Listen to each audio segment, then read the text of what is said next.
All right, welcome back. Sorry for the delay there. The first annual Ed Werenich Golden Range Classic at Tempe, Arizona, Coyote Curling Club. Follow us along at Coyotes Curling, our YouTube channel, or tesn.us, or the Curling Zone. The two semifinal games we've got on sheet A and C. We've got McEwen and Cotter on sheet A. That'll be our feature game for the semis. And then over on sheet C, we've got Charley Thomas and Pat Simmons. So we'll update scores as we get them. Bringing you color today, we've got Mr. Corey Brown and Daryl Horseman. So we'll be following along with the live chat on the YouTube and giving you our in-depth analysis of the game as it happens. In-depth indeed. As it happens. So as Daryl said, thank you for joining us again and joining us all weekend. We have some loyal YouTube followers out there, and for those of you who can't see the YouTube chat, thank you very much for joining us at TESN. Many thanks to them again for helping us bring this or get this out.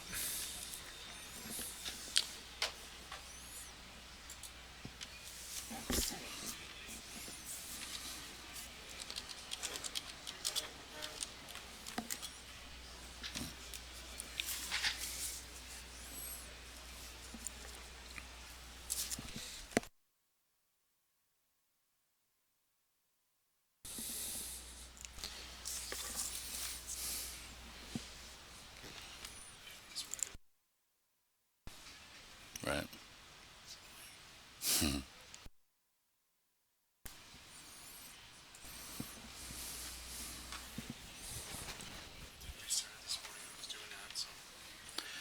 Yeah, I suspect we'll see a pretty defensive game early on. While both teams try to get a feel for each other. Earlier today, Mike and his team won 2-1.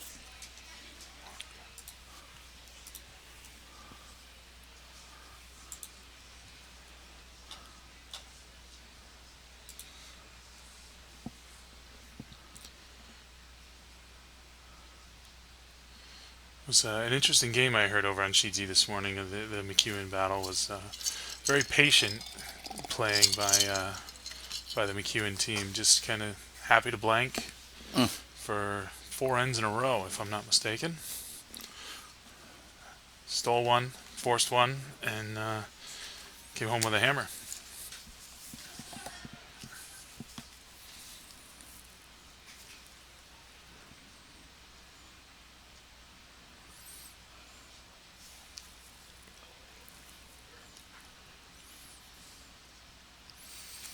Yeah, it's been a good full week, a weekend anyway, starting Friday morning here at the club. A lot of the friends and family. A lot of the players. Carter Rycroft came out from playing into the warm room a couple days ago, Friday, I suppose. Yeah, I think it was Friday morning.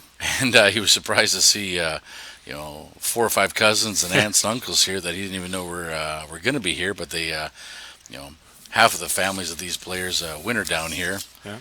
And so a lot of players have actually been commenting that they know more people in the warm room here than any other event that they play, It's outside an their own attractive province. place to be. If you're stuck up in Canada in January, come on down, because it's beautiful outside. It's just out there, and probably 60, 65 degrees out there right now. Mm-hmm. Yeah, Nice sunny morning here in Tempe. 18, 20 degrees Celsius, absolutely. So if you couldn't believe there was curling in the desert, there is. And as you can see from the games we've been presenting this weekend, feels like a week though, Daryl. I can certainly understand and relate to that. High level curling here in the desert, so get out here and join us.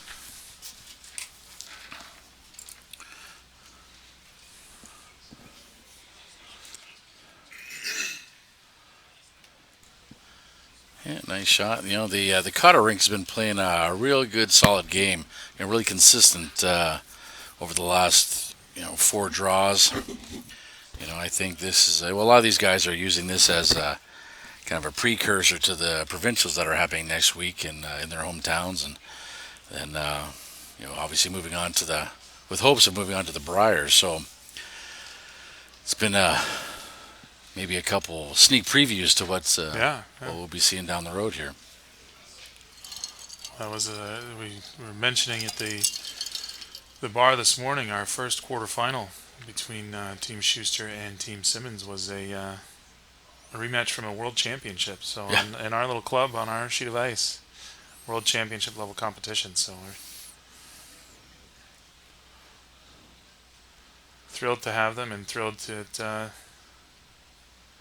they see fit to come down here to get their work in.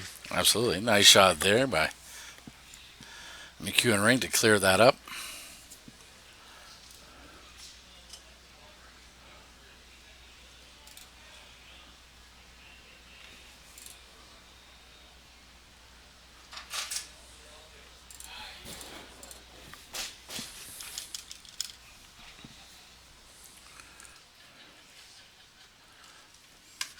Yeah, for some of those folks who aren't in the competition anymore, we've some of them got early flights, get back home. Try to do some laundry before they head out of town next week. Others have wanted to take the opportunity, if they don't fly out till tomorrow, to take in some of the Arizona scenery and play some golf or sit around the pool. Before they go home, take a much needed break from their schedule. But then we've got quite a few still lingering around the warm room, trying to see who's going to come out victorious. And at this level, the competitors really like watching the other people play. I get to learn some stuff, and I think everybody's a curling fan at heart. So.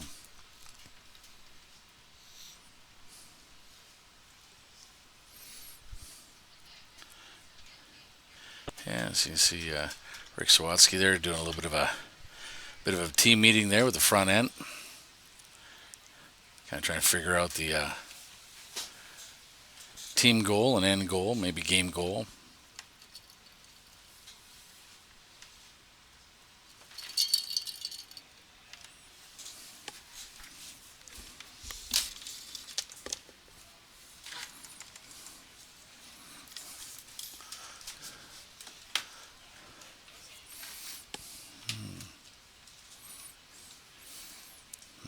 Well, as we suspected, they're going to start with your typical centerline guard. With it being as high as it is, maybe not on center, Jim's going to take the opportunity to strike first. Yeah.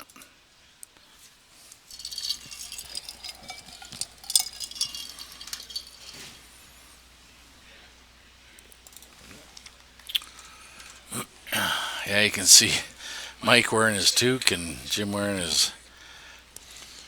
Well, just didn't recognize him in the first draw. Yesterday I went out there and Mike's dressed up like a snowman.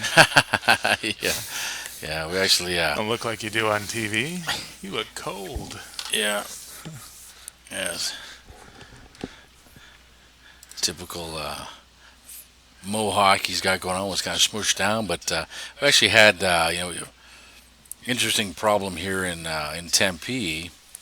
We when building the club, we actually insulated it so well that when we had the El Nino come through from California, actually dropped the temperature down quite a bit and made our ice surface or ice shed too cold. So now we've got to do some fundraising to put a heater in there because it's actually probably 5 degrees colder than we'd like. At least the air temperature. The humidity is still fine, the ice temperature is fine, but just the ambient air temperature. And if you're a skip, typically just standing around, it's, for 2 hours, it gets a little cold. That's what it looks there, like to me, anyway. Right. That one just went a little wide and long. Sailed out the back. It's unfortunate. It's going to give Jim another opportunity to bury one. Well, it looks like they're calling the split.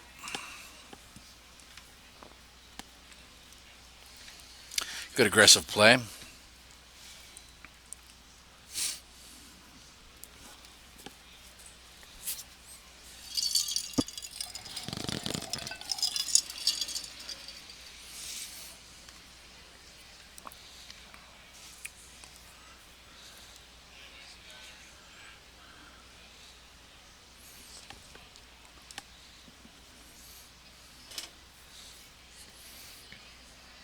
Looks like a good shot. Is going to get enough. So it does get a rub on the guard there. Just, Yeah. looked like it might come around, and then just a sharp finish at the end. And Yeah. Mike's asking for the hit and roll, the hit and flop behind cover. With those two guards on the center line, off the center line, it's a good opportunity to hide behind cover and try to generate the deuce. I guess the benefit from Jim's shot there, or Schuster's, or the Cotter rink shot landing where it did, you can run that back, maybe clear that out.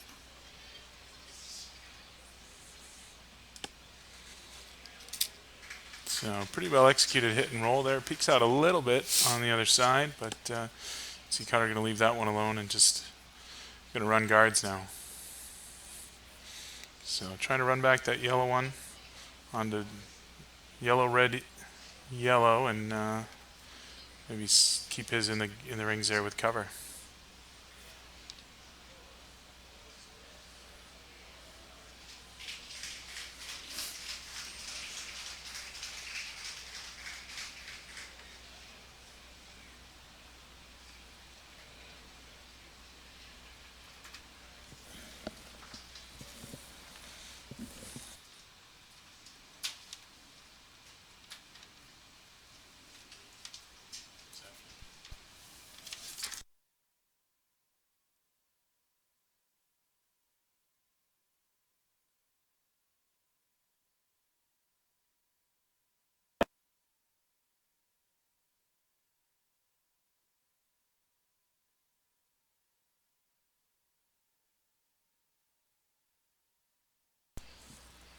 So the run back attempt from Team Cotter leaves one yellow McEwen stone in the rings. And uncovered now with just one center guard and just off left. It looks like he's going to try to get behind that center guard, leave the shot stone for now, and put two in here early.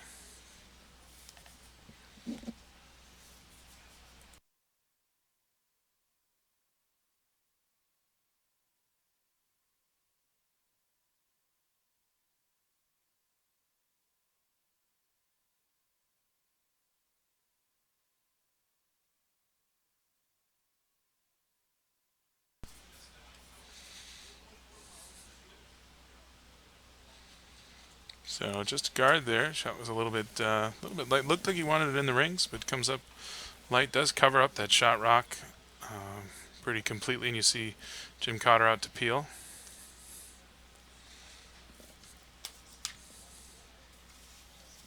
Yeah, and I'm pretty sure these guys would be happy to blank the next six ends. Absolutely.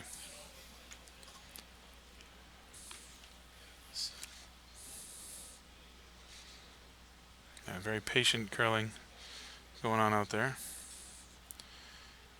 And so the guard is peeled, and we're back to where we were there.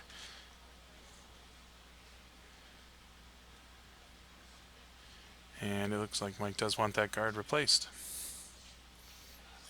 Well, typically, if you had that second guard, it's going to take the other player one or two attempts to open up that 4-foot area for the drop. BG with a little bit of drift there on that back leg. Be curious to see where this ends up.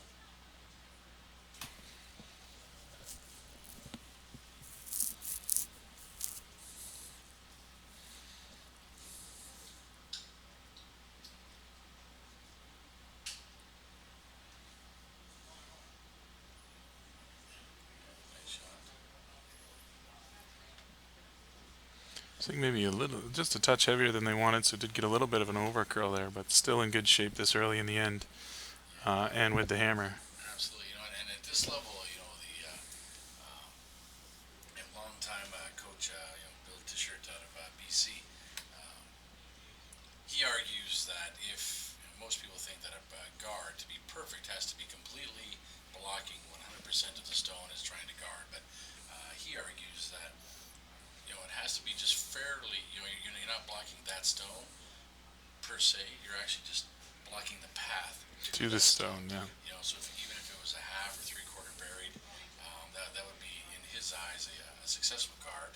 Um, at this level, if it's not completely buried, it's or guarded, it's fair game. But at the club With level, I this, think he's right.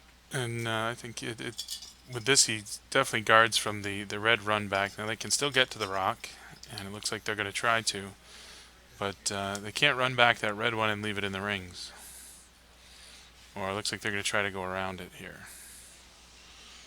And just a little heavy, but gets covered up. So we'll probably see Mike. Let's just tap that in behind the cover because he does have kind of a staggered situation there on the center line out front. Well, he's going to want to create a deuce now, I think, because that rock that just drew into the back there is a good rock for a force with all the rocks out front. So time to generate a deuce now.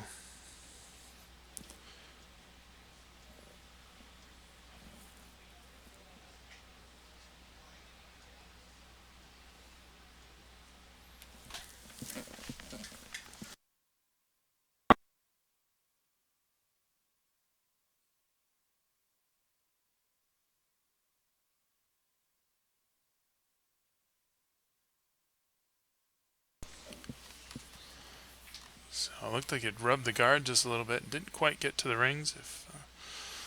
Looks to us in here like it's out.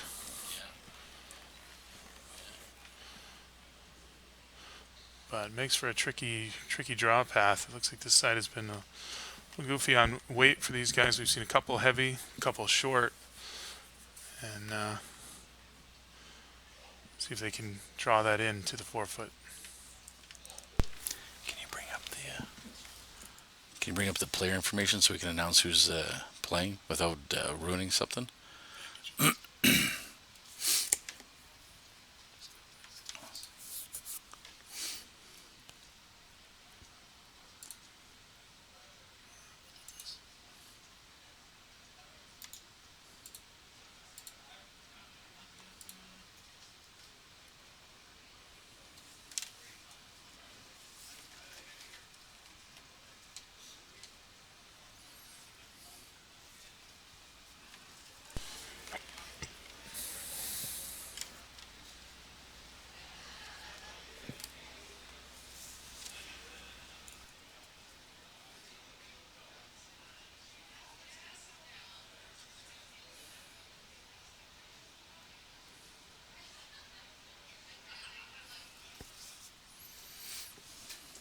All right. Just for those who don't know, everyone on the Cotter rink and the McEwen rink, we've got Skip Jim Cotter, resides out of Vernon, BC, in the interior. You got Ryan Kuhn, also in Vernon. You got Terrell Griffith, out of originally out of Calgary, but he lives in Kelowna now, just next door. And then Rick Sawatsky, originally from Sioux Lookout, which is up north in Ontario. Rick and Jim have actually been playing for over 12 years together. They've been through a lot of battles. I imagine, yeah. And then on the McEwen rink, you've got obviously Mike McEwen, originally out of Brandon, my old hometown. He resides in Winnipeg. You got B.J. Neufeld is third.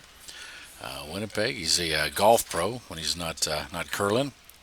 You got Matt Wozniak, a realtor out of Winnipeg, and you got Danny Neufeld, originally from Steinbach, just south of the city. He lives in Winnipeg. So welcome all the players. I think they've had a good time here. They've been nothing but complimentary, and we're looking to either add a women's event next year as a standalone event, or add it to the men's event here that we have, and potentially maybe talking about trying to get some slams down here. With the success of the Continental Cup absolutely. in Vegas, there's no reason why we can't do get Pinties to come down and do the the skins here or something, or Certainly, any other kind of, well, it's not really a slam, I guess, but get a different slam on the schedule. So look for more to come out of Arizona.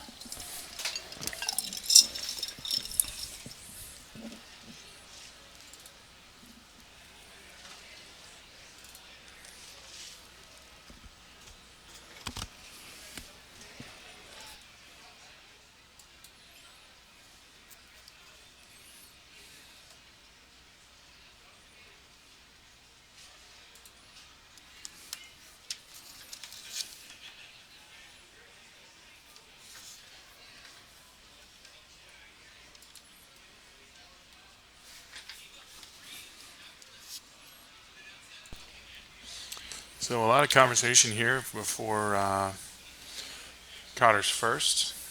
Looks like he's going to try to hit the McEwen stone at top right of the 12-foot and get over to the button. Or get over to the 4-foot and see if he can't get a couple yellows on this one. Yeah, he's got a And he's going to get them good all shot. moving. And Very nice. 2 of them out. So a really nice shot there from Jim Cotter, and he now sits 3.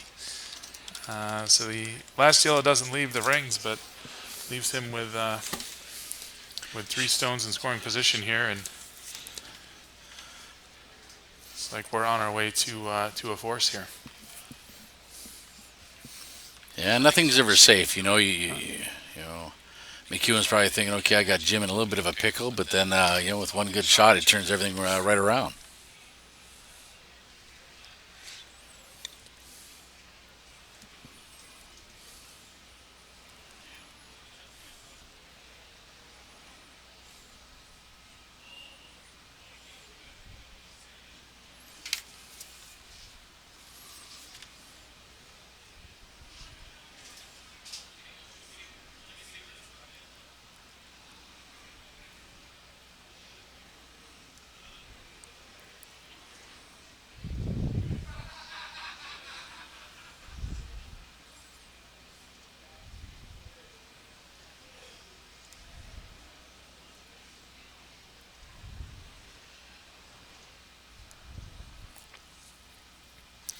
So you see a draw there from McEwen, and he's trying to draw down to what is the shot rock now at the back of the rings. Gets to the corner of it, doesn't get all the way in front of it.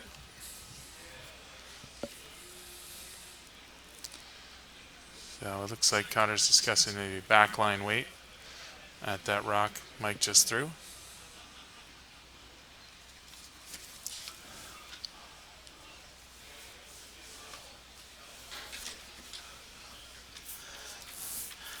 Not a bad shot,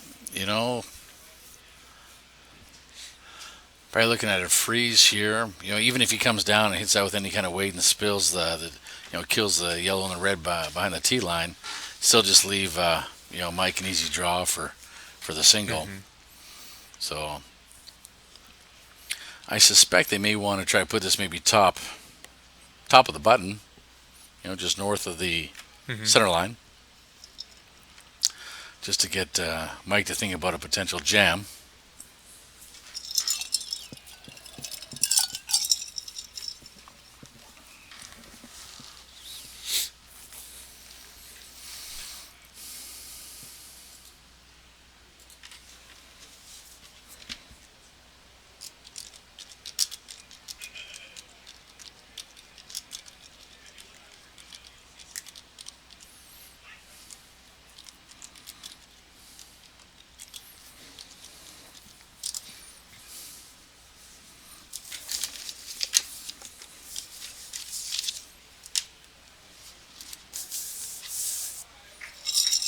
So just by the guard, and you see gets both rocks in the back moving. Yeah, it looks like he's... Doesn't get the yellow one out, but it is outside of at least 3 reds. And McEwen will have, or I'm sorry, it's like Cotter. we had the hammer wrong. So wondered whether we're looking at that on the back. So sorry about that. But at least 3 for Jim Cotter there in the second, looks like.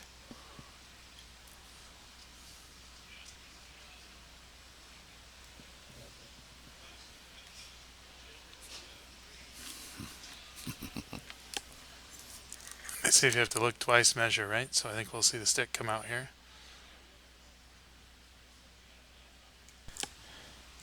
Yeah, this will be a technical timeout. Get the stick out there to do some measuring. I don't think we've measured all week, so I'm sure our officials are.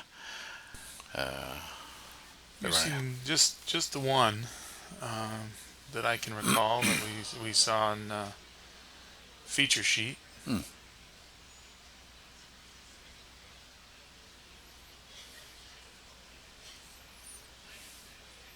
Pretty sure we should have an umpire out there right now. Doing the old-fashioned way, just let the thirds have at it, Let huh? the thirds handle it, right? No official timekeeping, no official Yeah, we measuring, are. apparently. Yeah, we are hosting the Mountain Pacific region, which we're located in, which is everything kind of west of Omaha.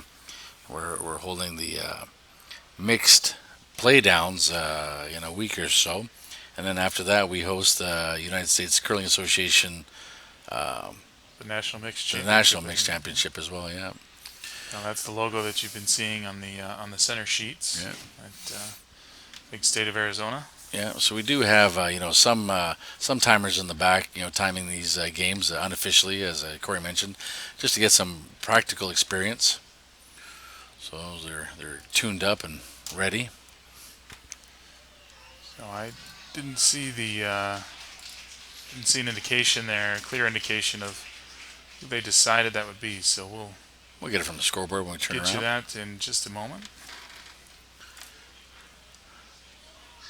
Oh. So as soon as they put that up, we'll give you that information.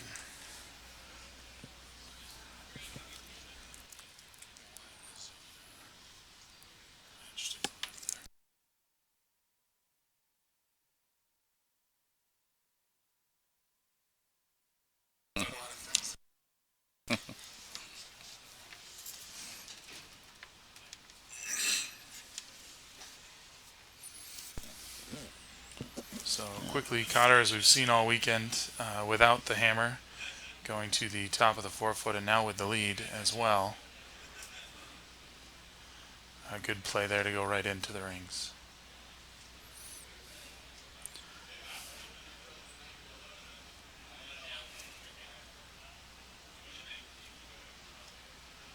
And now you see the second end goes up on the board, and it is 3 for Jim Cotter, so we'll get that updated for you. And we'll get you a score from Sheet C just as soon as we can. We got Charley Thomas and Pat Simmons over there in our other semifinal. So keep your eyes on curlingzone.com and stick with us, and we'll let you know how that one is going as well.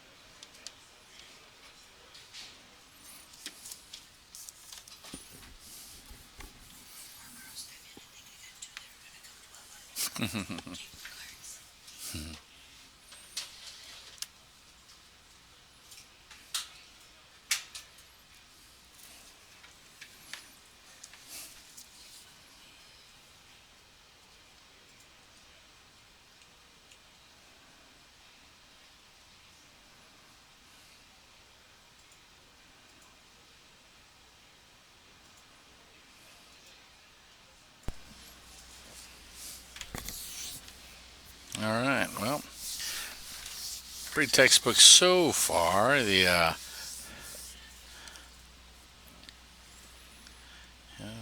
I'm not sure Kuhn wanted that guard in the middle, but he's got a little bit of cover on those Cotter rocks. He just keeps filling up the rings at this point. You see Mike waving everybody off on the brush. Yeah, does a pretty good job. Pushes that behind the tee line, creates two potential catchers. If Jim wants to go after it, but Jim's saying, you know what, I don't want you to get your due, so I'm going to get rid of the one rock that could make that happen. Yeah, smart play.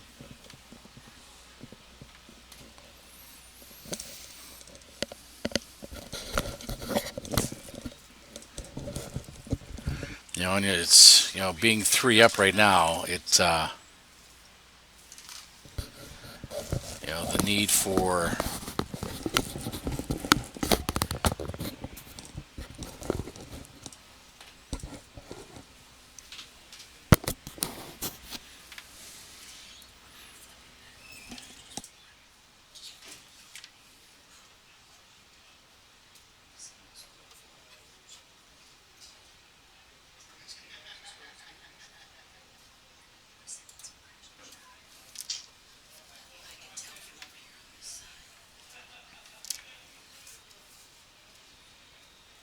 So exciting matchup in our other semifinal. You see the score update there. Comes in after 2. This is Pat Simmons leading Charley Thomas by a score of 4-3. So trading big ends to jump off over there on sheet C.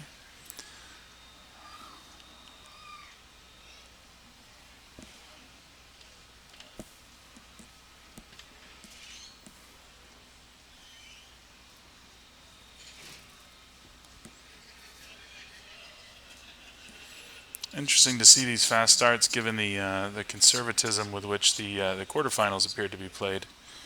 Just happy to be patient and take a blank, score a deuce, maybe one, and already out of 4 ends, we've got at least 3 and 3 of them.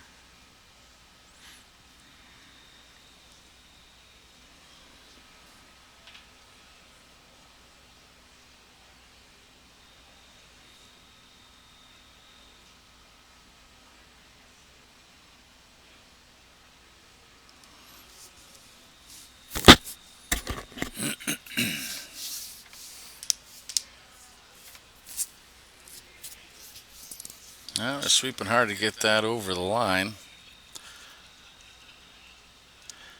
A little light. See, BJ's a little disappointed there, but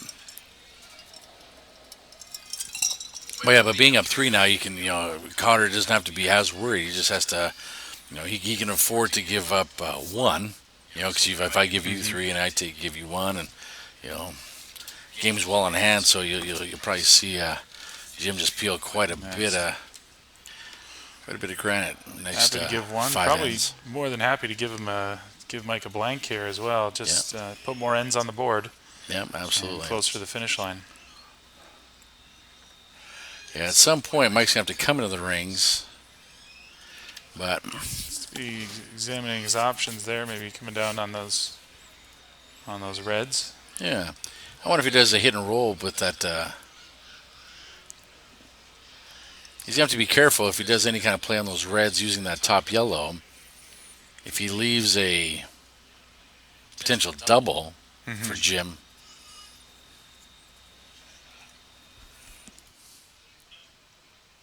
So he's going to have to get some separation here for sure. Maybe have the shooter, being shot now by BJ, have that roll to maybe top of the 8, on Mike's left side there.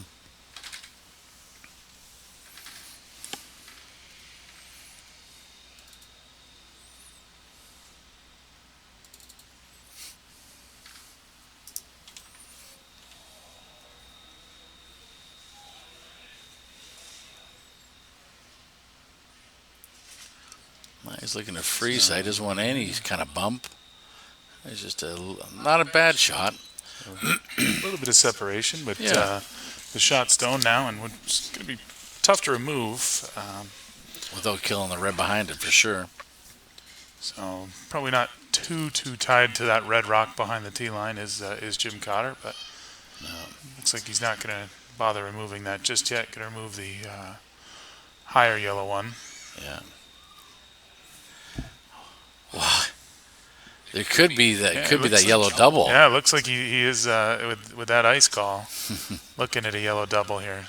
Yeah, because certainly Jim doesn't want to give up 2 here because that'll put McEwen right back in the game. Not that they're out, but it's looking at a 3 zip. It's can be a little daunting. And There it wow. is. Beautiful shot.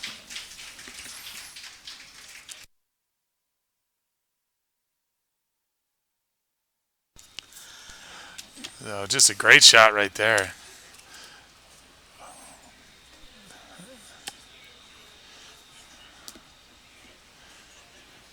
So just the amount of separation that they needed to pull off that double, and this team's on fire so far through 2 ends.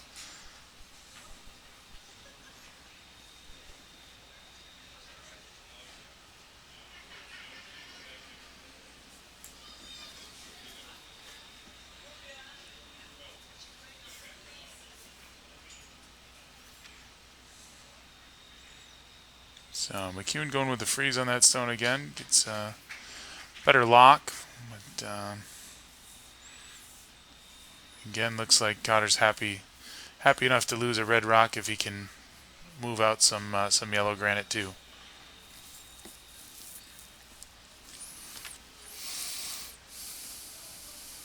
And they don't mind killing this one either. They'll kill the yellow, the red. And then we may just see another freeze. Mm-hmm.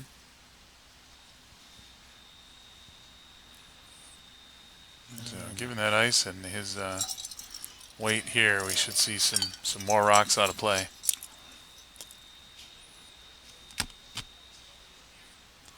And there you go, all three.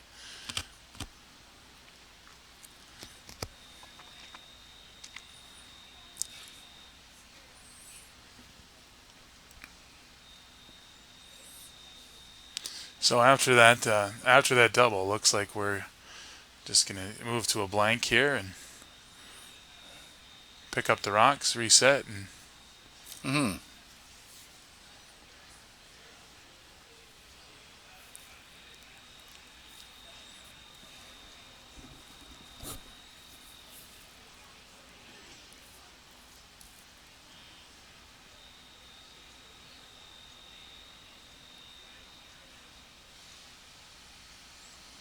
you see just a nose hit there. So Cotter should come down with a nose hit of his own.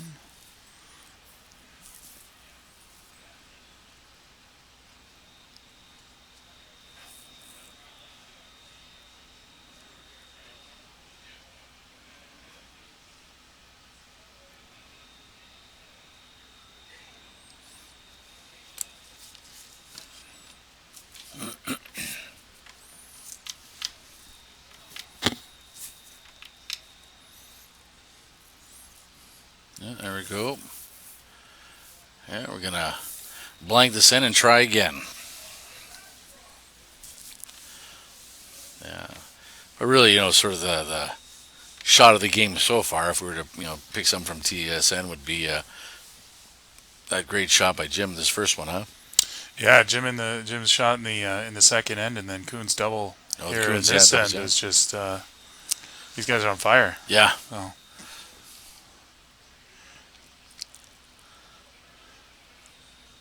But Jim's in the second to set up that three, get red all around was quite the shot as well.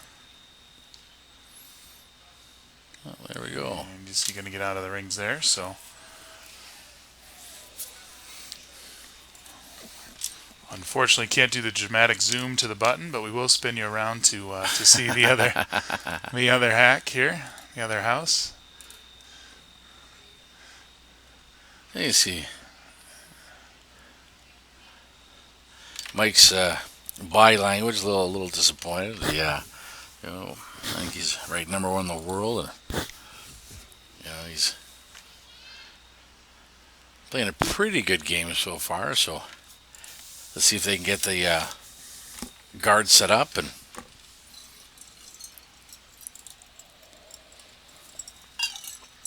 get their dues. And again, it's just gonna be the same old for the Cotter rink. Just keep it clean. Should see first stone right on the top of the 4 foot.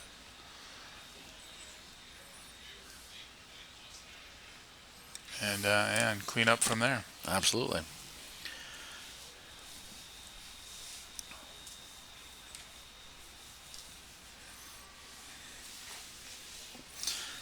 Yeah.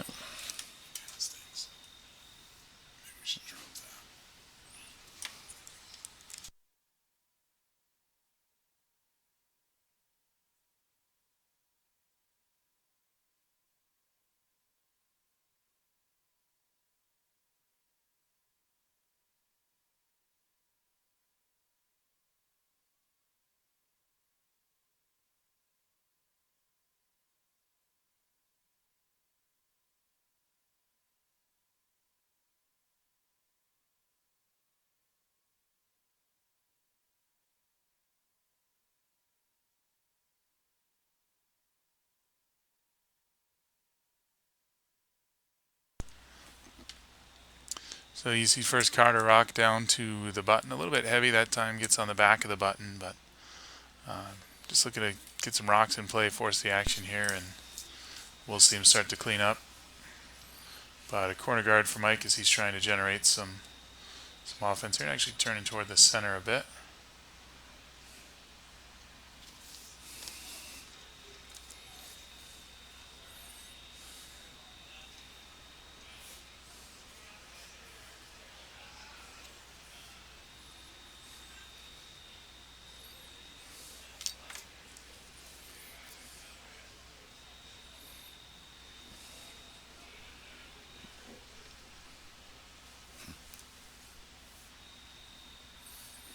Yeah, with that high guard, it's really not a problem. High and to the right there. Freeze on here. Now the big decision: if you're McEwen, do you draw around and put up the second? Nice. It's just before things get too out of control. It's do the double tap on those reds. Get one maybe. Looks like he just wants to move it back behind the. Move it back behind the D-line, give himself a little wall to play with. Yeah. It's interesting, though, how he's taking the play right to the center early. I potentially think he's doing that because that guard that... There's an interesting play to throw that center guard. It's the same guard he threw in the last end as well. And with the hammer, it's, I guess, not necessarily common practice. No, well, yeah, I think he wanted that over... Not a whole lot that I know, but interesting play to move toward the center line. It does get the tap on the Reds, so keep those around to catch. And you see time to peel the guards.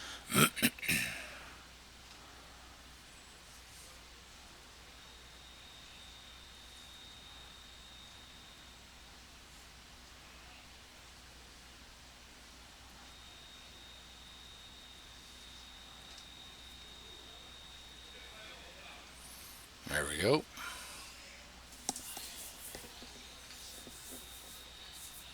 To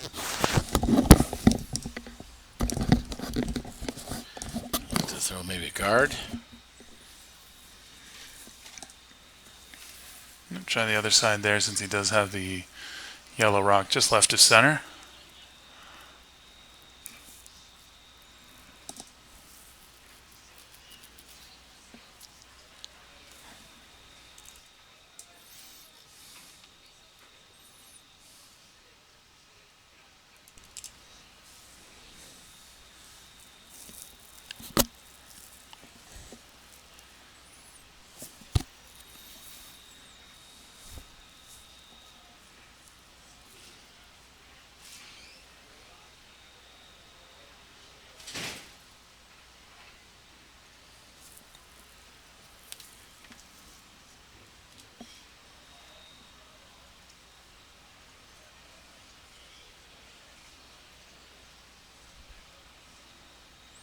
So ends up right on the center line with a mid guard there, and Cotter just quick up to peel it.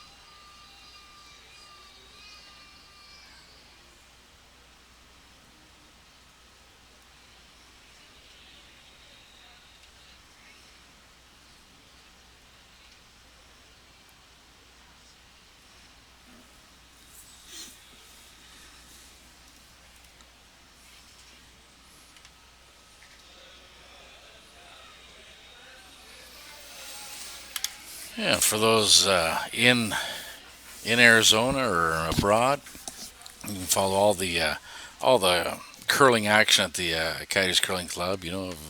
We're on Twitter, Facebook, Instagram. So go ahead and tweet us or look for us online, and we do a lot of the social media. So if you want to see what's upcoming or what events we have or which big event we've got going on, certainly look us up there.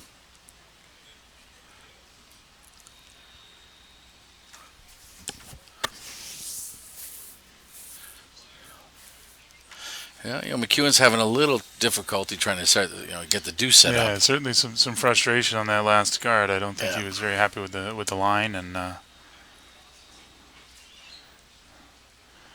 Cotter's got a free look at this rock on the forefoot, and that's going to be Perfect shot. gone now. Yeah, probably look at maybe freeze onto that shot rock right at on the button, or So does he make freeze- use of the guard and bury Freeze to one? it. Yeah, he's going to try to bury one. Yeah, he's got to. He's going to have to move some of that red around, and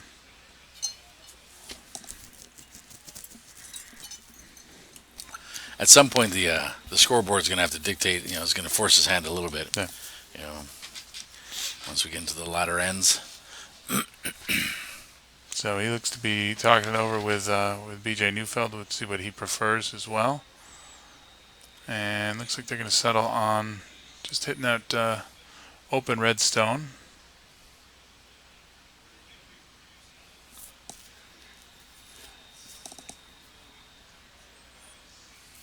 So wants to hit it, maybe flop over behind, ideally behind his guard, I would think. And It's a lot of weight. Woo, woo, woo, woo, woo, woo. Not a bad shot. So Pretty peeks good out a little result. bit, but covered up, yeah. And opportunity now with some.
So after a short discussion, it looks as though they're going to try to hit that last rock thrown.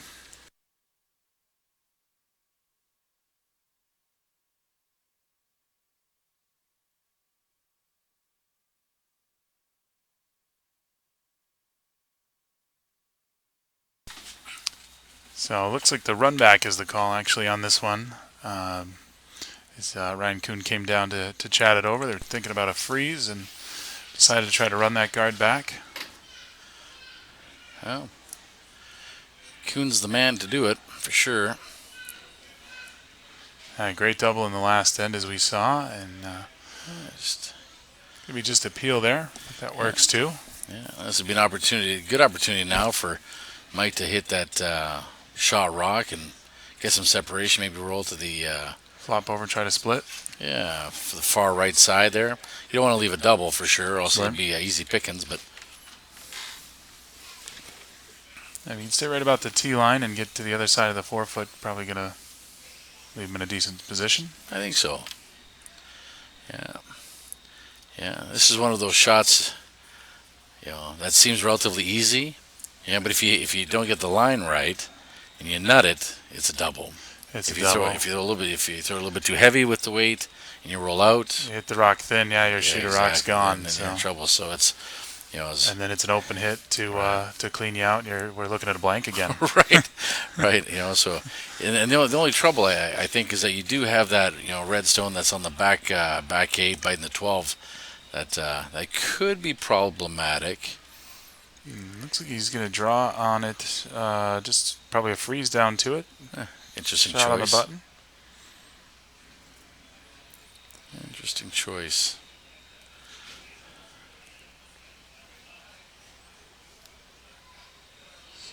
Yeah, given the ice call, definitely looked like a draw. Mm-hmm.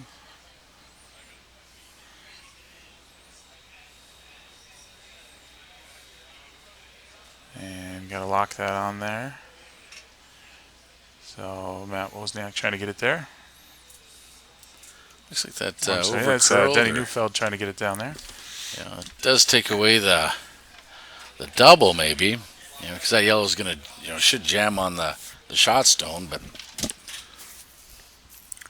at this point I don't. Probably I a don't shot where it's trying. Yeah. If it jams there and sticks around, as long as the other yellow leaves, you're probably okay with that. There's a potential here, looking at these angles, that if Jim threw it with enough weight, you could probably kill all 4 of those stones. You hit the left, the yellow closest to center guard first. The shot stone's going to roll over and hit the one right by Kuhn. The first rock struck would hit the red that's on the button, and it may go back and just catch a piece of the one on the back 12. So while they talk that over, we'll point out we got an update after the third end over on Sheet C in our other semifinal. Looks like Pat Simmons took one out of the third. So they've slowed down on the big ends a bit, but a force there looks like for Charley Thomas. Mm-hmm. And he'll have the hammer in the fourth. Yeah. I think what's exciting about this event, this year, is that Cotter would be playing down with a lot of the local BC rings. Charley would be maybe a little tougher, because there's a lot of good teams coming out of Alberta. So then you've got Manitoba, playing Liburn and who else was here? Montaigne from Manitoba. So I think these guys, are getting a pretty good look and playing some good competition that they wouldn't otherwise play unless they made it to the Brier. Right. So you're kind of getting a deep field here for sure. Deep field for sure, yeah. Opportunity to see these guys. Maybe we'll see them at the Brier in a month or so. Yeah. 2 months. So it looks like the ice are calling here. They certainly want to get rid of those 2 yellows. The shot 2 yellow should go over top of the shot rock based on that line.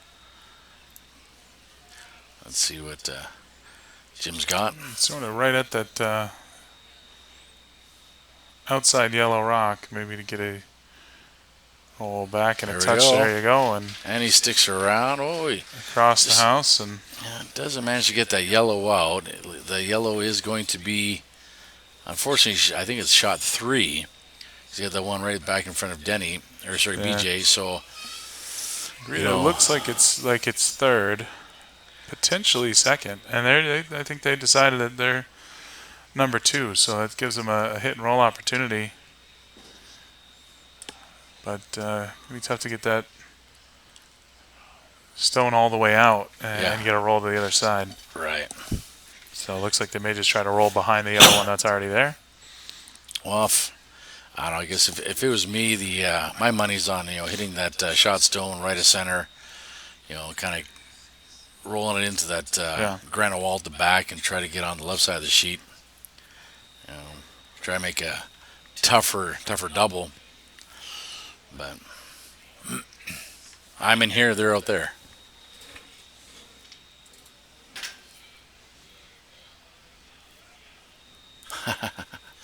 Yeah, that's right, Diane. Yeah, it's time for a Mighty Mike shot here soon. Absolutely.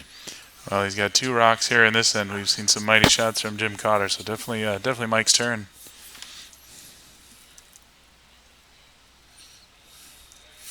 Well, Matt's walking down to say, "Hey, what's part of the conversation?" We're just giving him a heads up, reminding him it's cold in there, like to sweep a rock. Yeah. You guys could wrap this up.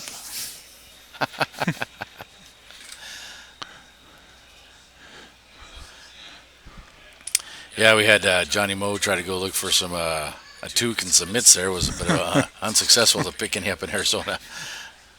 Nope, gotta bring those with you. Yeah.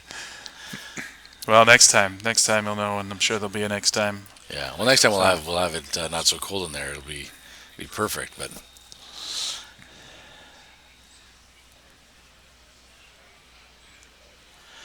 yeah, we got a lot of action. I guess the Nova Scotia Scotties wrapped up, and it looks like who was it?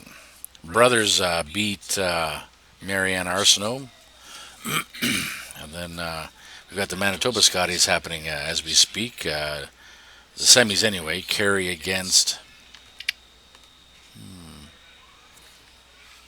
forget who. And probably obviously track got, that down. We'll check. you Take a look at curlingzone.com. And yeah, you got Ontario. Rachel Holman's probably already got a bye into the finals, so those will be happening momentarily. yeah, I think she won. She won yesterday to get to the final. And you see the championship final. She'll be playing Hannah later today. Gotcha. And out in Manitoba semifinal, Einerson over Burchard there. So And then what about the Alberta one? she'll be playing Christy McDonald. Looks like in the final later this afternoon. Yeah.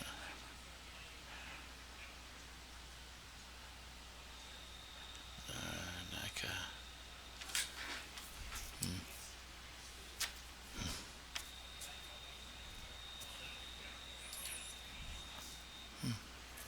I can't see it. And then from our home club, we've got a team away playing down for the women's Mountain Pacific over at the curling club in Beaverton, Oregon, called the Evergreen Curling Club. So good luck to our ladies out there.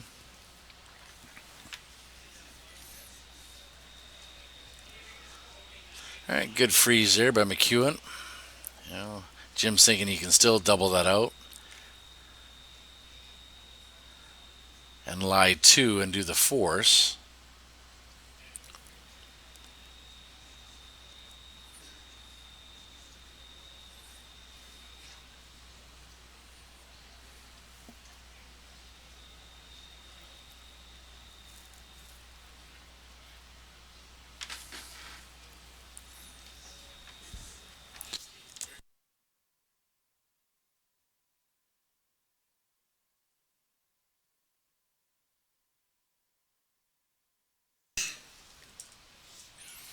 All right, this is the second shot there from Jim Cotter.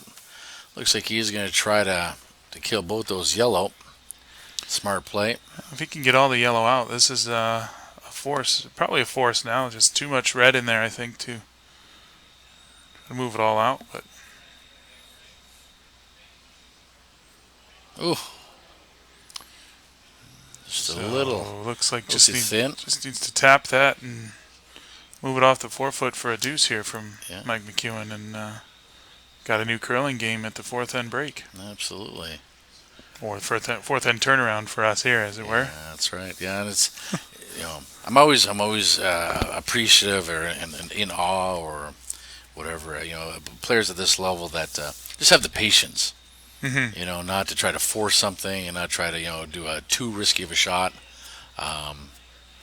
So Mike's just been kind of and crew been biding their time, trying to kind of slow and surely. But if he makes this, like you say, they're right back into it. It's a 1 point ball game.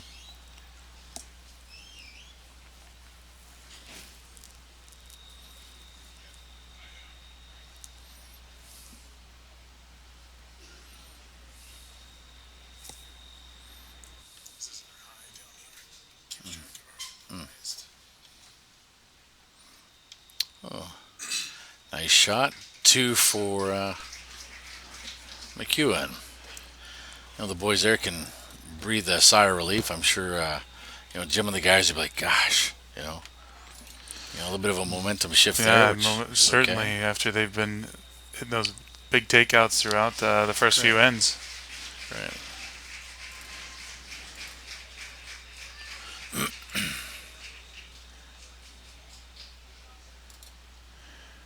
And couldn't find that score we were looking for the... Oh, Diane got it for us there. Diane's giving us an update, so...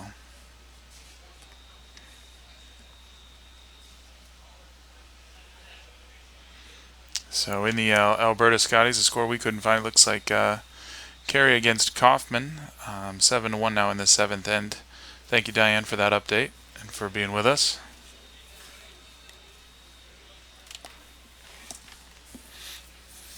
Yeah. Yeah, had the good fortune to meet Chelsea Carey a lot of time and see her at different events when she was in Manitoba, and now she's moved over to Alberta and having some success there, which is great. So we, you know, not that we don't wish Kaufman all the best, but kind of rooting for Chelsea to pull it off. She's due. I think for absolutely. Yeah, she's put in her time. All right, well, 3-2. So high center guard there to start this fifth end.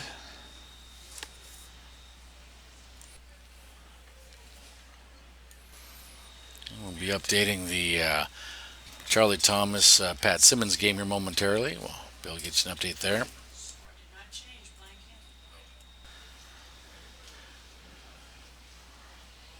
Word from the scorers table is that it was as a blank end. The score still remains 5-3 for Simmons after 4. And so you see Cotter, rather than try to score too much and get that corner guard up, just going to come around the center guard of McEwen and force the action in right away. Yeah, well, you'll typically see that because the McEwen guard was too high. Mm-hmm. You typically want, if that was a 3, center line 3, then Jim would probably do the corner. But since it's so high, he's going to take the opportunity. And now it's going to be a little bit tougher for Mike and crew to replace the 3. So you might see him come right down, tap to it, just freeze onto it. Would be the typical play for that scenario.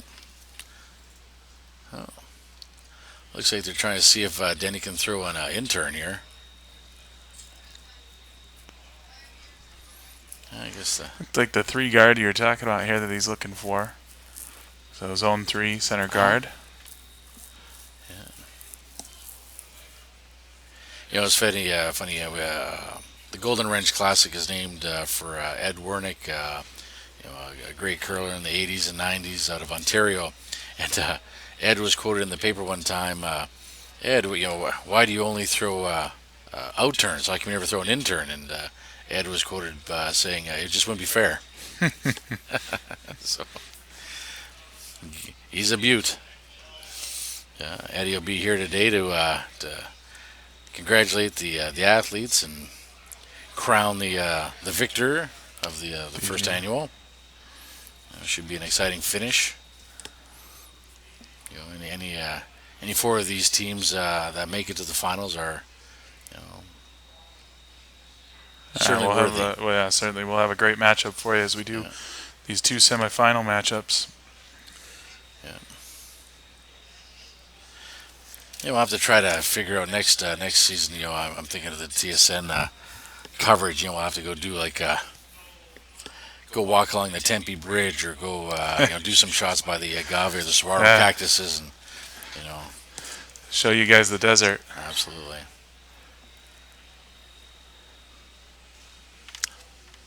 Yeah. Thank you, Diane. That would be super helpful. The curling world is a small community, and it's always good to kind of watch friends and competitors play down and chase their dream. Of, Scotty's gold or Briar Purple Heart. So.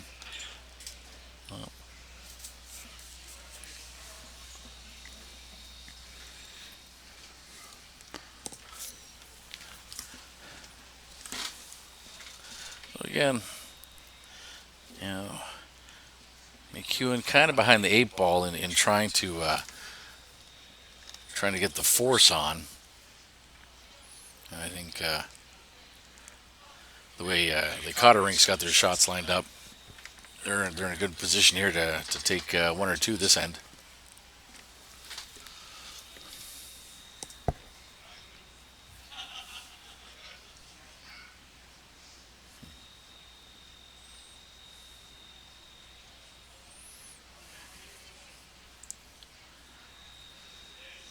So I think he may have overcurled a touch there. I think he wanted to hit that red one Absolutely. on Yeah. the side, and Yeah. So now both rinks actually have run back opportunities.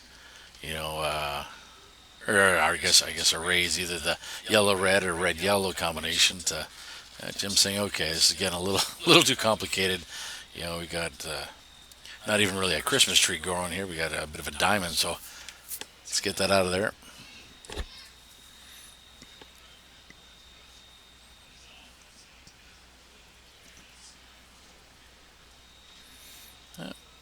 Peels it away.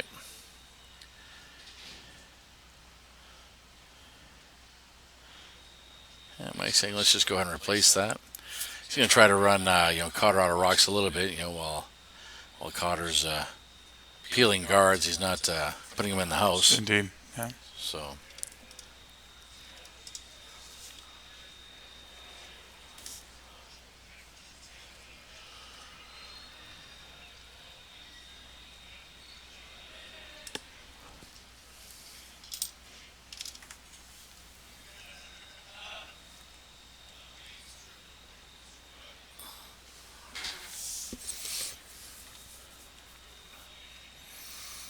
yeah, nice shot.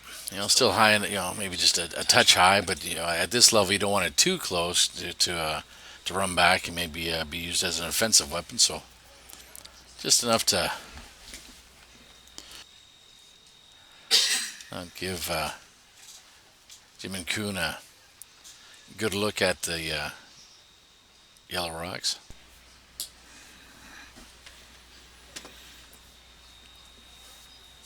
And now they're trying to negotiate all of those angles.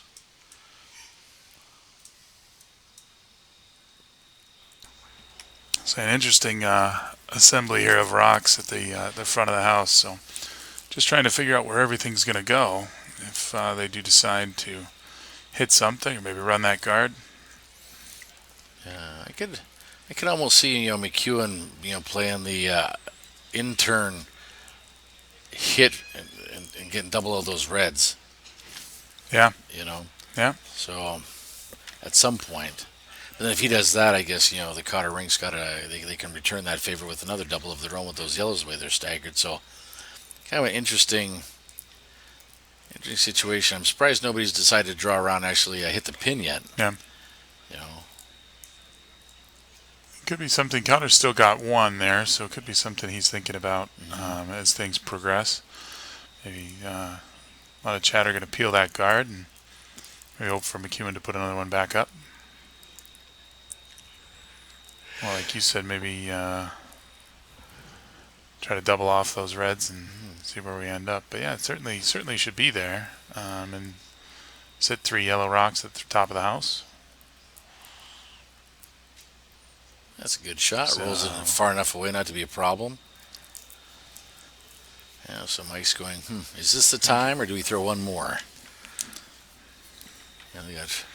Well, he's got PJ Neufeld now in the hack, so this could be the time to go. Oh, yeah. If you ever needed a granite sniper, Beach is the one.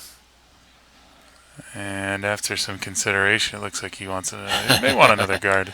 Yeah. Not sure he's convinced himself yet, as he kind of. Yeah, you don't want to pull the trigger too soon. So able to talk himself into it, and it looks like they're going to throw another high center guard there. Yeah, and this goes again back to being patient and being thoughtful, and I'm sure he wants to see that granite moving just as much as we do. Absolutely, yeah.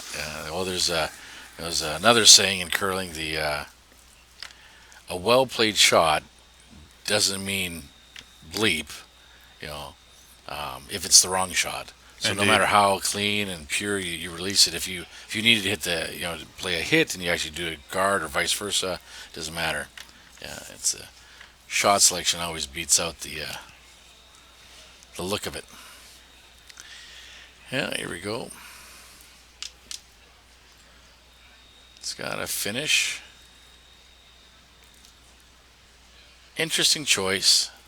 So I wonder if they wanted that a little closer to the center, but Cotter's going to peel it for him because that kind of covers up their double opportunity there, but should go away soon.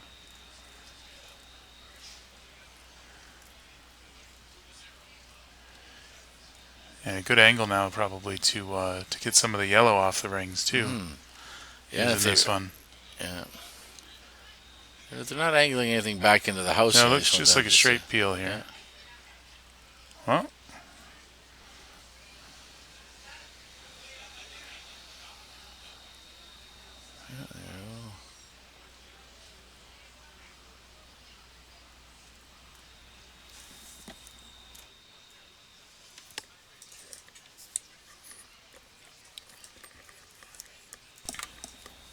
and so now BJ down to talk maybe about that double.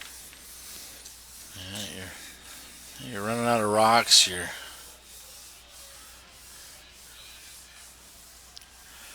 What do you?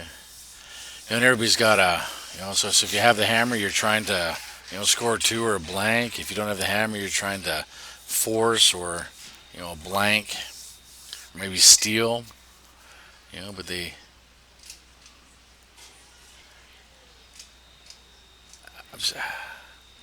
I wonder why they're not looking at drawing right around the whole bunch. Because there's no real clean run back. Mm-hmm. So if they were to put it, just. Oh. So it looks like we're going to try to move some red, but he's going to use the yellow rock there to do it. Yeah. And again, this is, weight control is going to be important. It's not going to take a whole lot of weight to get that red out once it gets, hit by that yellow stone. That's shot 4, but, Beach is going to want to keep his shot stone around, maybe top 12, pardon me. Mm-hmm. If he rolls out, it's going to be a bit of a wasted offensive opportunity. Yeah.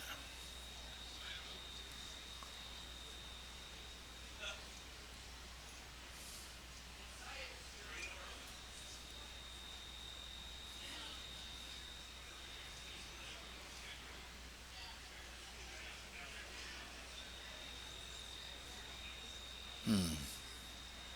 9-1, so it's pretty much over for Kaufman, I suppose. Well, it's good for Chelsea. That'll be a good game. Carey and Sweeting tomorrow. The whole Sweeting rink, Dana Ferguson, everybody, they're no slouches.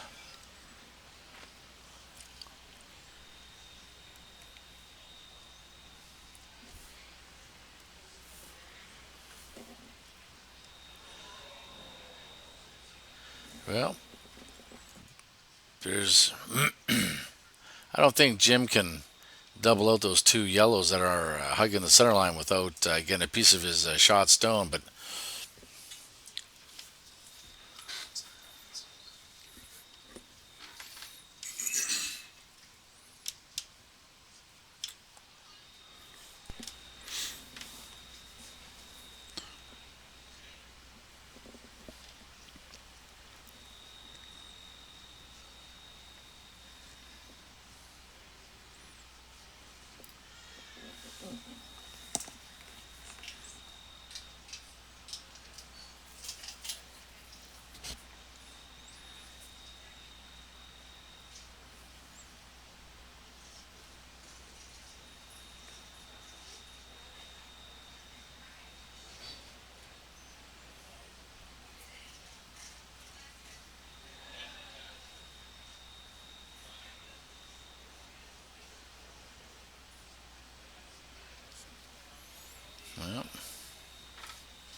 Well, they're gonna rip it.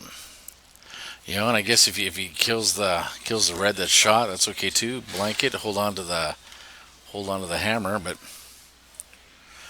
still a few rocks left, I suppose. But clearing the whole house would you may see. McEwen tried to use that yellow that's out of the house at the back as a jam opportunity, but there's gonna be some granite flying here. Boop boop boop. Nice shot. Gets all clearing everything. 4 sticks around. Great shot. Great shot. Yeah, this is going to force McEwen to deal with it.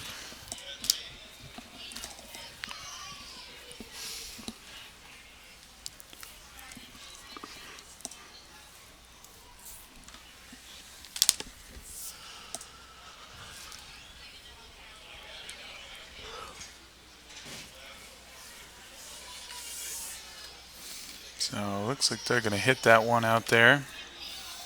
Yeah, And that rock, PJ standing behind is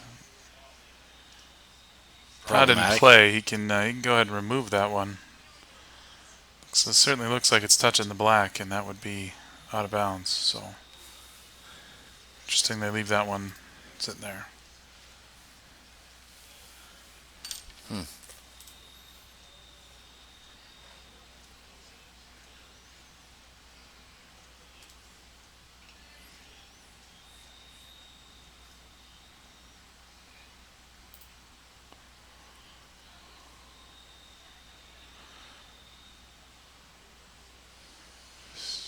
Oh, gonna roll all the way across and through. That first from Mike McEwen. I think he just wanted to come down to the center of the rings there, but it's a little bit more roll than he set out for, and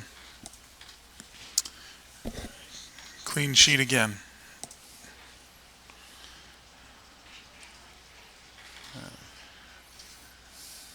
And you see Jim Cotter going to try to use anything that's out in front to hide behind. We got a corner guard out there right almost on the wall, and he's going to try to get out there on the edge of the 12-foot.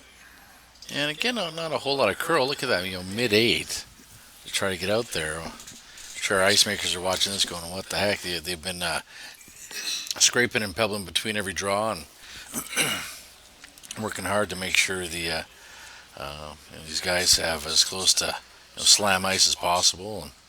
And they've been working pretty tirelessly, but that seems to...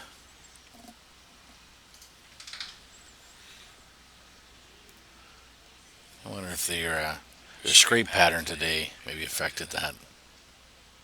Oh, we just changed the...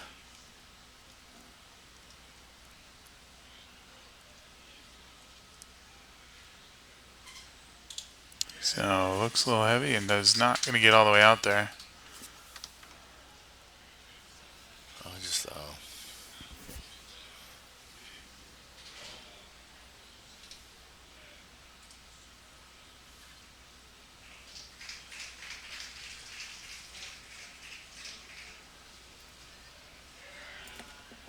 Oh, we hear a lot of...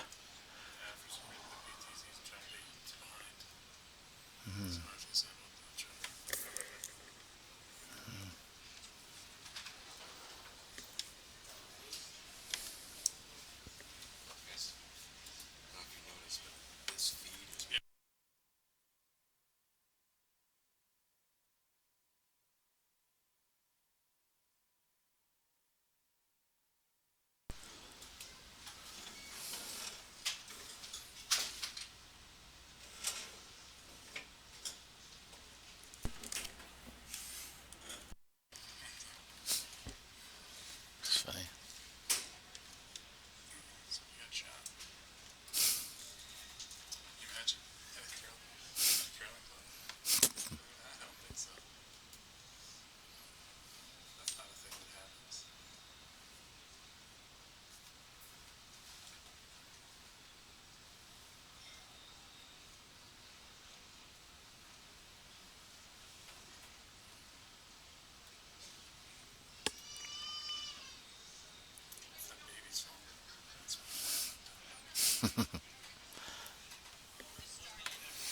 Yeah, we're understanding that might be a little jumpy out there on the viewership.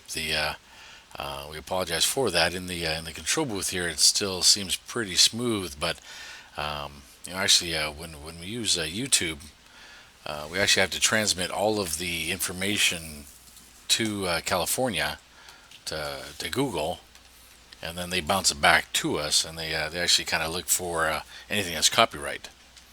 So if we're doing a Beyonce concert illegally or something, they would not let the feed go live. So we're gonna try to figure that out here in between the semis here and the finals. See if there's anything on our end we can fix. But yeah, right now we're gonna chalk it up to Google. But we'll figure it out. Nobody likes the Google.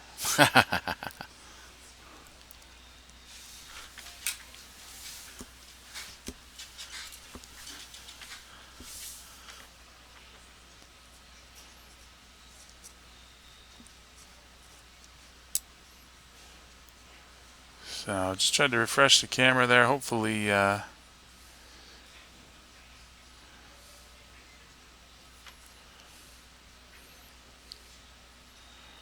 a perfect gets us guard. back to close. You see, interesting. McEwen coming back down to the house there was on that rock with Matt Wozniak, looked like. Mm-hmm. So maybe get a couple licks in to warm up. And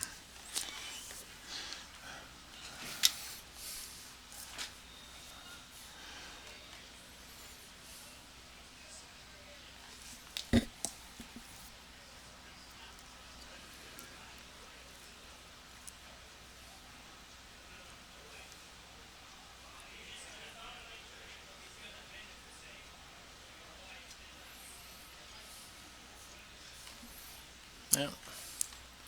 Interesting shot. That's an alternative shot selection to try to get the deuce.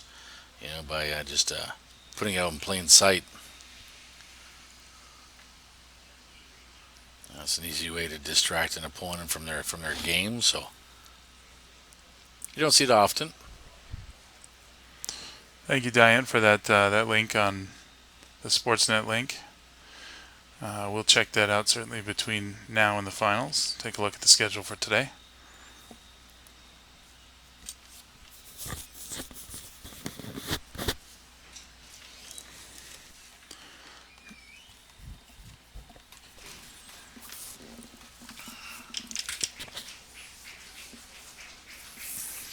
I hear some clapping from the warm room. Something must have happened between Thomas and Simmons game.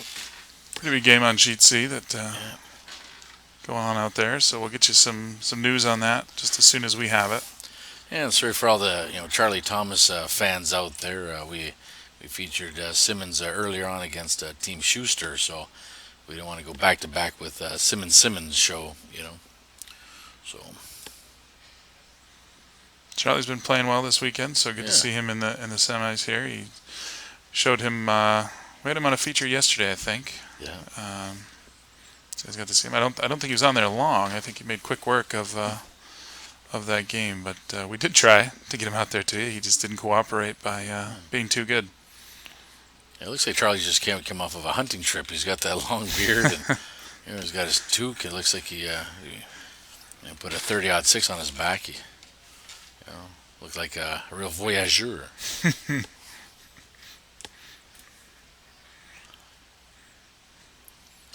This one's going to finish nicely.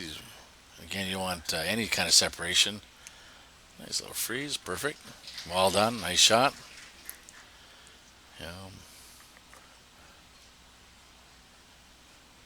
Haven't really been any big misses between McEwen and Cotter. No, nothing so far. I mean, just maybe two minor ones with some guard placements a early. little bit of weight issues early on though. Hasn't been much in a while.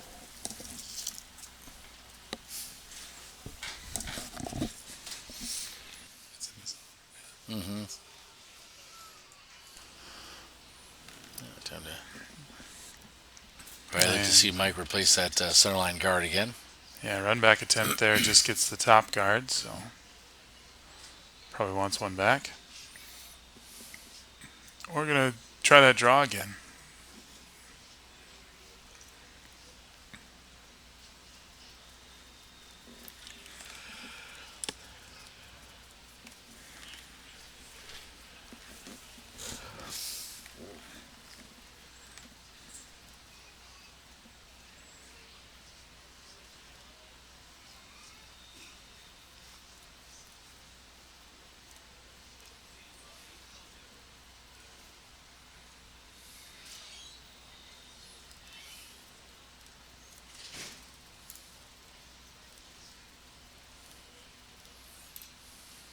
Let's try to get it biting the top four. Good.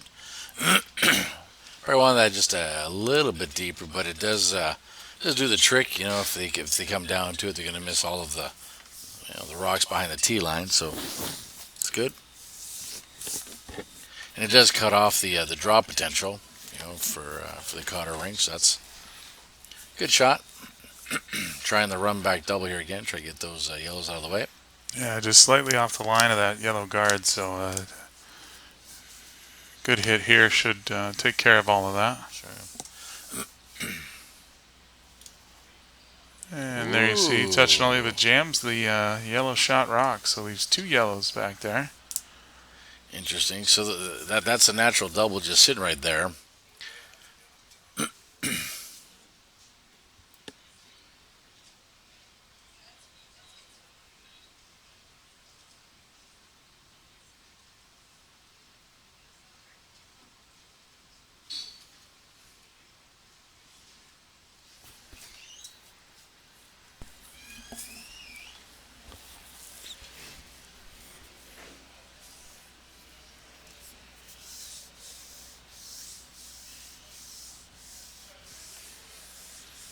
So a chance here for McEwen to cover those up, try to guard against that double that you mentioned.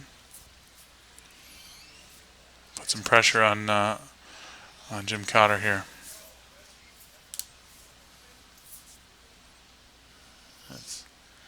I think Mike at that point, wish he could throw the oval rock. Mm-hmm. That'd be 2.5 feet long to try to get more coverage. But yeah, you can't cover both rocks. So this would be a good opportunity for Jim to draw down to the pocket there.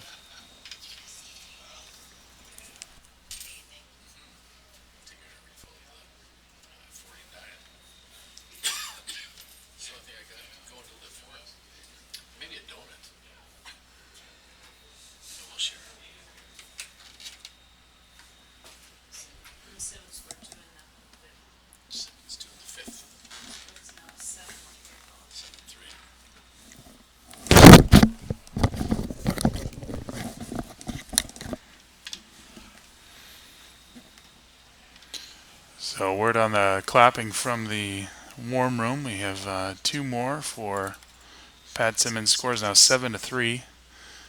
Simmons over Thomas looks like after 5.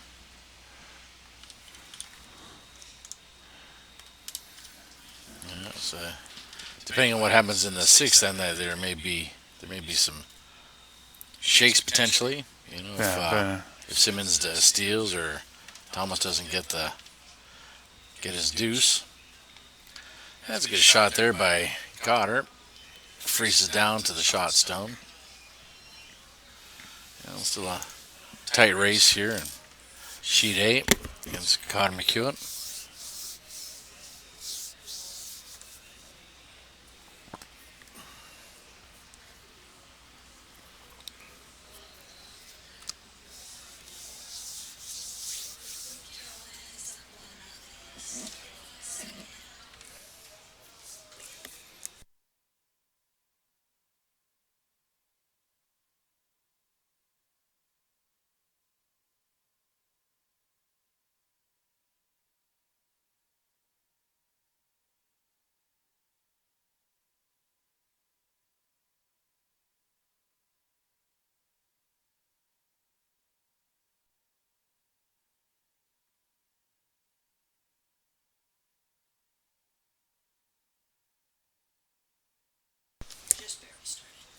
Cool.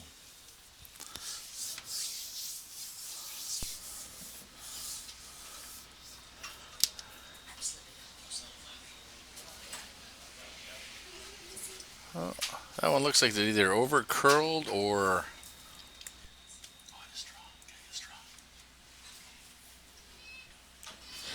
So I think he was out there calling for the hit on the guard. Didn't seem to be covering too much, but maybe he wants a better angle. I think he probably wants a better angle on that yellow rock if he gets a chance. Yeah, he's gonna have to. I think McEwen here is looking at the corner freeze or, top 4 foot. Kind of put. They got to keep it, I guess, right. Center line or to the right of that shot stone. So if Cotter comes down, he could kill his red. So yeah, I'm thinking that's why you saw the guard peel there, because Cotter sees his path to 2 as getting that yellow one out without disturbing his rock. So didn't have the angle for it before.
So replacing that guard there at high guard, just off center. Looks like Cotter not too concerned about it. Looks like he likes the port well enough. And wanted that out turn to get the yellow rock off the button.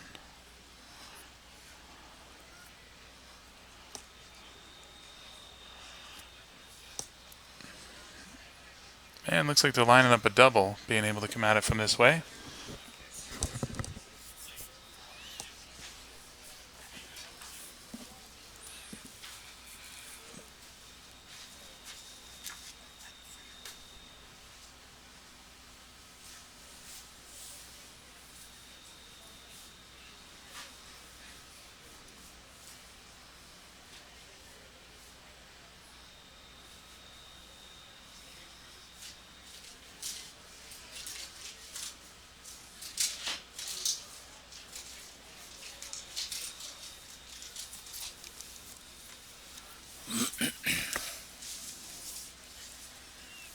So into the hack now.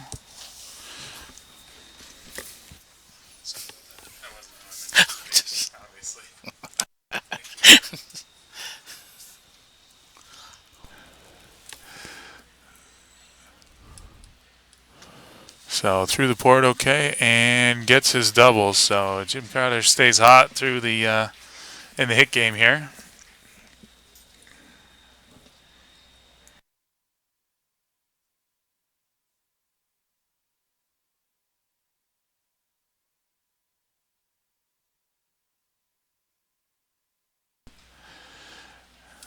And now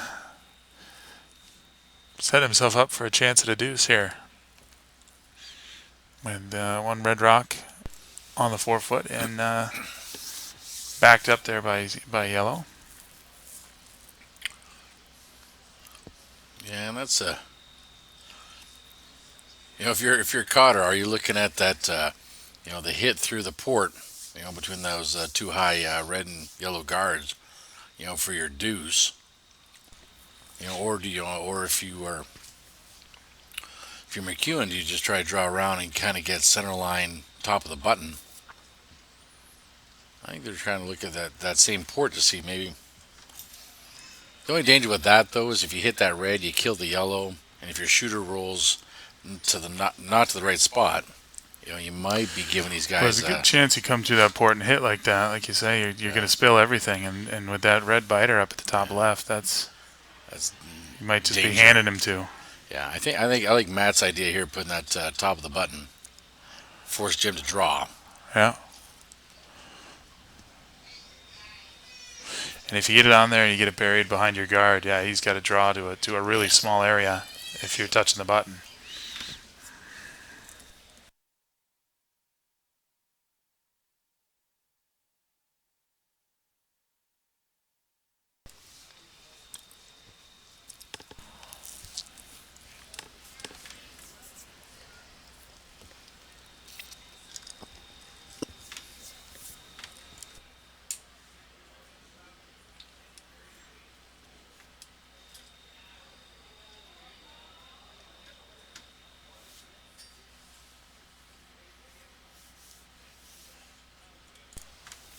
Well, pretty important shot here for the McEwen rink. Certainly that's the right ice for center line.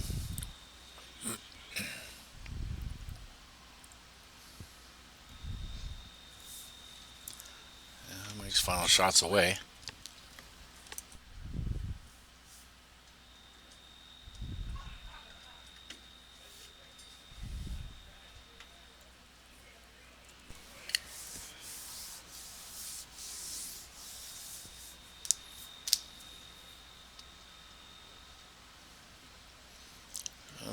Either that picked. I would have to assume it picked. You can see I think that's awfully light. I don't think he'd come up that short. No. The way the guys are sweeping, that line there must have picked. That's an unfortunate break for Mike.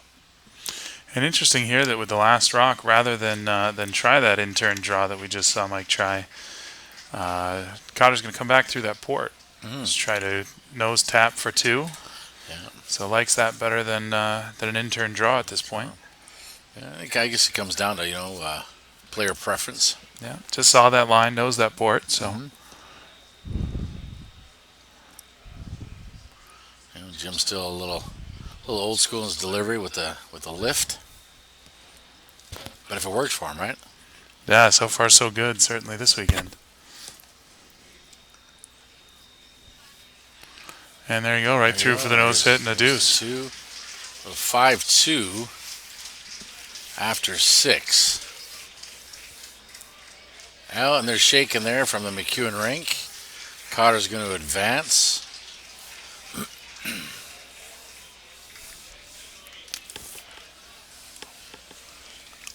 Well, I guess he just didn't feel they had the gas in the tank to take it back the next 2 ends, huh?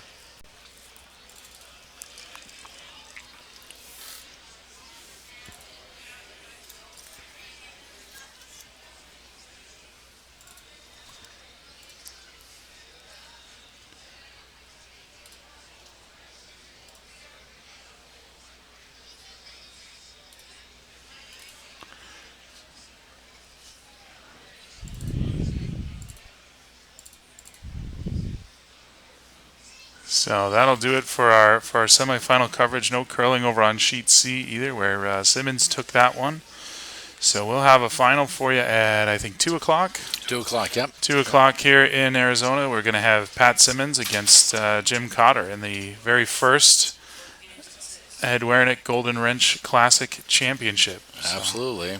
There we go. We'll see you back at 2 o'clock. see you back here on YouTube and TESN, and of course at curlingzone.com. So join us again